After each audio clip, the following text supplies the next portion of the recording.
Hello, my name is Isabella and I will be your host today for another mathematics video brought to you by RJ. Today, my question for you is, can four distinct integers have pairs that each sum to a power of 2? Let's dive in, shall we? We wish to find four distinct integers where every possible combination of pairs of them have a sum that is equal to a power of 2. There are 6 possible ways to pair four distinct integers. This comes from Pascal's triangle. 4 choose 2. Note that I said integers, meaning negative natural numbers, 0 and positive natural numbers are all included. We know that a negative number plus another negative number equals a negative number. Furthermore, a power of any real number is always positive. Therefore, of the four distinct integers, there can only be at most one negative integer. The other 3 must be non-negative. So, let's push the negative integer off to the side for a moment. Let's find 3 non-negative distinct integers that have pairs that each sum to a power of 2. Suppose z is a power of 2. It doesn't matter which power of 2. Then there are 2 integers, x and y, that sum to z. For ease, suppose x is less than y. If we added a third integer on the left side, then it would definitely be greater than z. We can also conclude that if we added that third integer to either x or y, then the sum would be greater than z. Otherwise, that third integer would equal either x or y.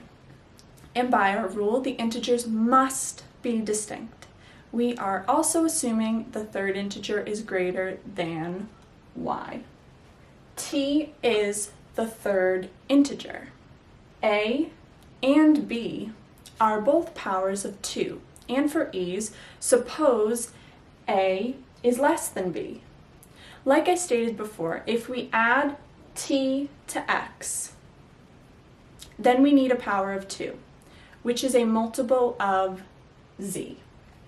Likewise, if we add t to y, we need a power of 2, which is a multiple of z. A and b are the coefficients representing the multiples. We now have a system of equations. We can put our equations in matrix form. All we need to do now is row reduce the matrix. I'll leave it to you to do the steps, but I'll show you the results. Here is our row reduced matrix. This can be translated back into equation form. We have solutions for x, y, and t in terms of a and b. But let's take a closer look. We have 1/2 in each of them, which is an issue since 1/2 is not an integer. The only way to get rid of them is if a or b is an odd number, but a and b must be a power of 2. The only odd power of 2 is 1. Since we stated b is greater than a, then we look at this equation because of the negative in the first term. If we allow a to equal 1, then the right side reduces to b over 2. This is fine since b is a multiple of 2. But then let's take a look at this equation. If we allow a to equal 1 again, then the right side reduces to b over 2 again. This means y and t are the same integer. But by our rule, each integer must be distinct. Thus, there are no 3 non-negative distinct integers that have pairs that each sum to a power of 2. It follows that there are no 4 distinct integers that have pairs that each sum to a power of 2. What other implications can you make from this conclusion? This video was inspired by a related video by Numberphile. The link is in the description. I hope you enjoyed the video. Thank you for watching.